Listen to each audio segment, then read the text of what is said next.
परीक्षा सत्र 2025-26 कक्षा 7वीं और विषय यहाँ पे आपकी हिंदी।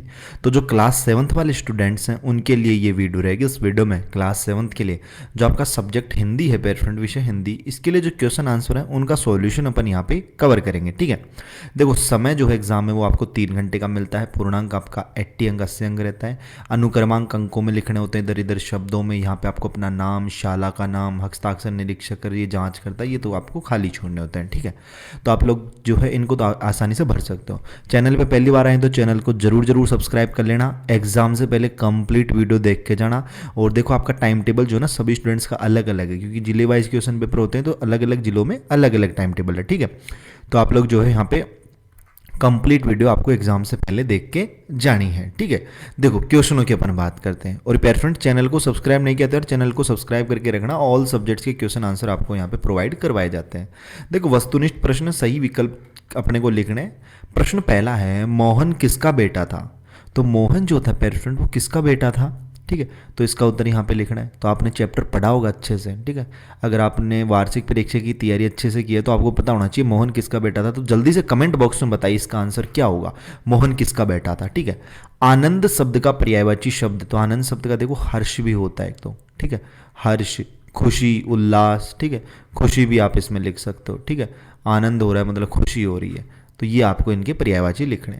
मौसी प्रतिदिन बच्चों को कहानियां सुनाती थी, इस वाक्य में प्रति शब्द है। तो प्रति जो है ना, प्रति, देखो मौसी प्रतिदिन, तो प्रतिदिन यहाँ पे प्रति जो है ना वो एक विशेषण है प्यारे स्टूडेंट यहाँ पे। ठीक है, क्या है प्यारे स्टूडेंट? विशेषण है भैया, तो विशेषण इसमें लिखेंगे अपन यहाँ पे। फिर देखो फूल का पर्यायवाची लिखो, तो फूल का पर्यायवाची होता है भैया सुमन, कुसुम, प्रसून। ठीक है, सुमन लिख सकते हो, प्रसून आप लिख सकते हो इसमें। ठीक है, कुसुम। ठीक है, इस तरीके से होते हैं। फिर देखो दूसरा शब्द को छत्तीसगढ़ी बोली में क्या लिखते हैं, क्या बोलते हैं? तो पराया उसे कहते हैं अपन। ठीक है, क्या कहते हैं? पराया है भाई, ये तो दूसरा है। हवाले करना मुहावरे का अर्थ मतलब सौंप देना। ठीक है, भाई मैंने तेरे हवाले कर दिया। ठीक है, सौंप दिया, सौंप देना, ये इसका उत्तर होगा। ठीक है, तो ये आपको इसमें करना है स्टूडेंट्स, इस तरीके से इन प्रश्नों के आंसर। नेक्स्ट देखना, अति लघुत्तरीय प्रश्न है। प्रश्न क्रमांक 7वां, त्याग मूर्ति ठाकुर प्यारेलाल सिंह के बारे में लिखो। जो त्याग मूर्ति ठाकुर प्यारेलाल सिंह थे उनके बारे में आपको लिखना है। 8वां प्रश्न है, छत्तीसगढ़ी शब्द के हिंदी में अर्थ लिखो। चौमास, ये क्या होता है? सुघुर, छतरागे। ठीक है, तो इनके बारे में हिंदी में लिखना है। 9वां प्रश्न है, कल्पना का अटल ध्येय क्या था? तो इसका आंसर लिखो आप लोग। कल्पना का अटल ध्येय उसका यह संदेश था, अपने विश्वास के धरातल से आगे बढ़कर चलो, तभी असंभव को संभव बनाया जा सकता है। ये इस प्रश्न का उत्तर हो जाएगा प्यारे स्टूडेंट, तो आप लिख लीजिए यहाँ पे। ठीक है, और देखो कंप्लीट सॉल्यूशन देखेंगे अपने इस वीडियो में। टोटल 17 प्रश्न होते हैं आपके पेपर में, तो 17 प्रश्नों का आंसर यहाँ पे कवर करेंगे। ठीक है, बस आपसे रिक्वेस्ट ये है कि यार आप लोग चैनल को सब्सक्राइब नहीं करते तो चैनल को जरूर सब्सक्राइब करें। बेल का जो नोटिफिकेशन है उस पर ऑल पे सेट रखें, और जो एक हाइप वाला ऑप्शन आपको दिख रहा होगा तो वीडियो को हाइप भी जरूर किया करें। ठीक है, देखो प्रश्न 10वां है, मुंडन किसका और क्यों हो रहा था?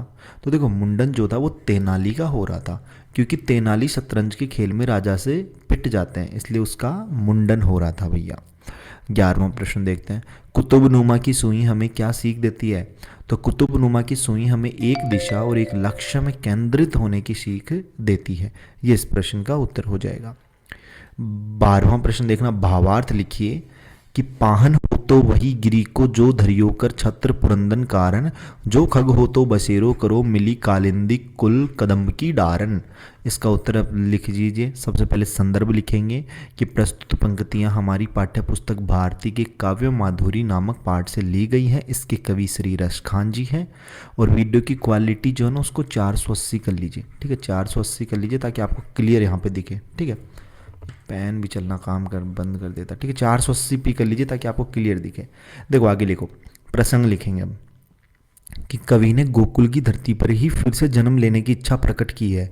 फिर अब व्याख्या करेंगे कि रसखान कवि कहते हैं कि यदि पत्थर का रूप में तो उस पहाड़ पर रहूं जिससे भगवान ने छत्र की तरह उठाया था, यदि पक्षी बनूं तो यमुना के किनारे कदम की डाल पर बसेरा करूं। ये इस प्रश्न का उत्तर हो जाएगा।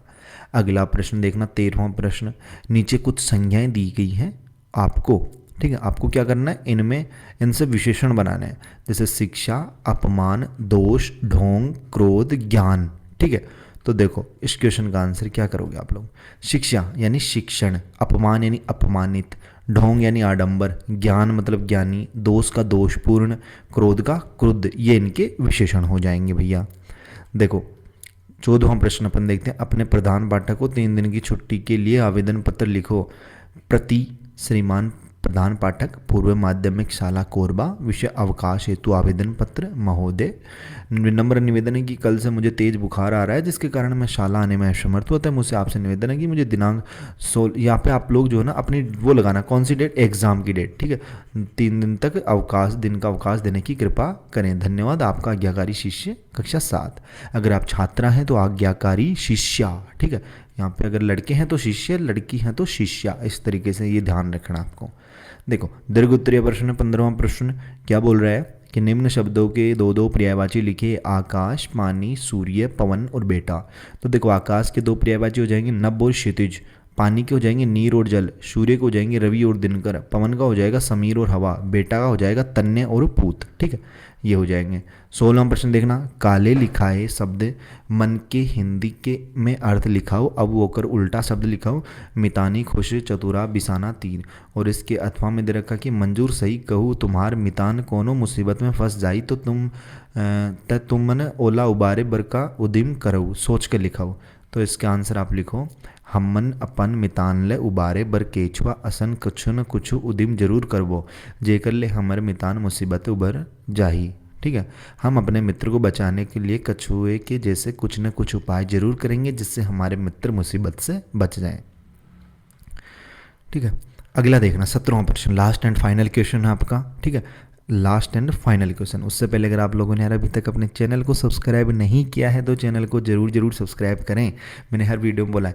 ठीक है, और जैसे ही अपने 7th के एग्जाम कंप्लीट हो जाएंगे ना, अपन इस चैनल पे 8th क्लास की क्लासेस लेंगे। ठीक है, ऑनलाइन क्लासेस आपकी होंगी इस चैनल पे। ठीक है, इसलिए चैनल को सब्सक्राइब करके जरूर रखें, जिसमें आपको मैथ्स पढ़ाया जाएगा, साइंस पढ़ाया जाएगा, सोशल साइंस और इंग्लिश भी। ठीक है, 17वां प्रश्न देना, क्योंकि आपको पता है 8th क्लास में आपकी बोर्ड एग्जाम होती है, तो अपन पूरे साल ही मेहनत करेंगे। ठीक है, देखो भिखारिन कहानी का सारांश लिखिए।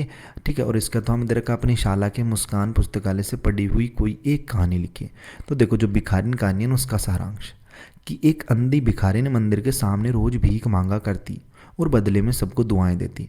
जब वह वापस लौटती एक 10 वर्ष का बालक दौड़कर आले पड़ता। अंधी उसका माथा चूमती, उसे दुलारती। बच्चा किसका है, वो कहाँ से आया है, क्या कोई नहीं जानता था। अंधी उसे अपने बच्चे की तरह रखती थी। काशी में से सेठ बनारसी दास महान देशभक्त और धर्मात्मा के रूप में जाने जाते थे। वह जरूरतमंद लोगों को कर्ज देने और उनकी जमा पूंजी धरोहर के रूप में सुरक्षित रखने के लिए जाने जाते थे।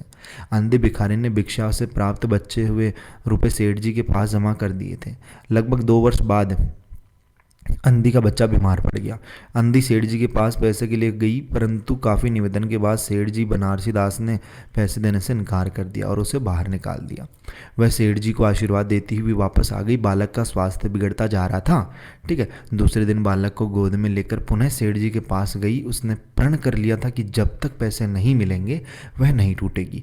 बनारसी दास बाहर आए, उसकी नज़र में उस बच्चे के चेहरे पर पड़ी और उसने अपने 5 साल पहले हुए बच्चे को पहचानते देर न लगी। उसने अंधी से बच्चा ज़बरदस्ती छीन लिया और उससे बाहर निकाल दिया।